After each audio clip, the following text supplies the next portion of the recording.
नमस्कार मंडळी. दक्षिण गोव्यामधून एक अत्यंत गंभीर आणि खळबळजनक असं प्रकरण समोर आलं आहे.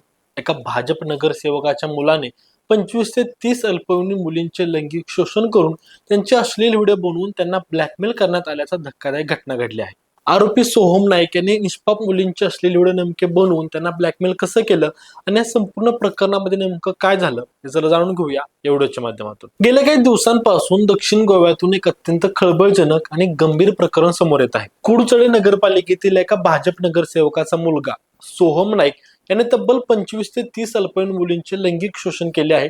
आरोपी गेल्या 3 वर्षांपासून त्या मुलींना प्रेमाच्या जाळ्यामध्ये ओढून त्यांच्यासोबत शारीरिक संबंध प्रस्थापित करत होता. त्यानंतर तो त्यांचे गुपचूप त्यांचे व्हिडिओ रेकॉर्ड करून पीडित मुलींना धमकवण्यासाठी आणि गप्प राहण्यासाठी भाग पाडण्यासाठी वापरत होता. आता हे अतिशय धक्कादायक आणि भयंकर प्रकरण नुकतेच एका दारू पार्टीच्या दरम्यान उघडकीस आले. गेल्या आठवड्यामध्ये सोहम नाईक त्याच्या मित्रांसोबत एका सामाजिक कार्यक्रमामध्ये गेला असताना त्याने दारूच्या नशेमध्ये हे सर्व व्हिडिओ त्याच्या मित्रांना दाखवले. आता स्वतःच्या या घृणास्पद कृत्याबाबत तो अतिशय अभिमानाने आणि बढाई मारत सर्वांना सांगत होता.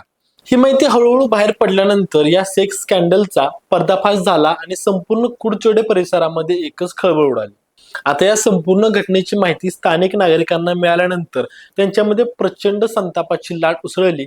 संतप्त जमावाने रविवारी रात्री कुडचोडे पोलीस ठाण्यावरती धडक मोर्चा काढला आणि आरोपीला तात्काळ अटक करण्याची जोरदार मागणी केली. सुरुवातीला पोलीस बघ्याची भूमिका घेत असल्याचा आरोप करत लोकांनी पोलीस स्थानकाला घेराव घातला होता. शेवटी नागरिकांच्या वाढत्या दबावामुळे आणि संतापामुळे पोलिसांनी रविवारी रात्री उशिरा सोहम नाईकला बेड्या ठोकल्या.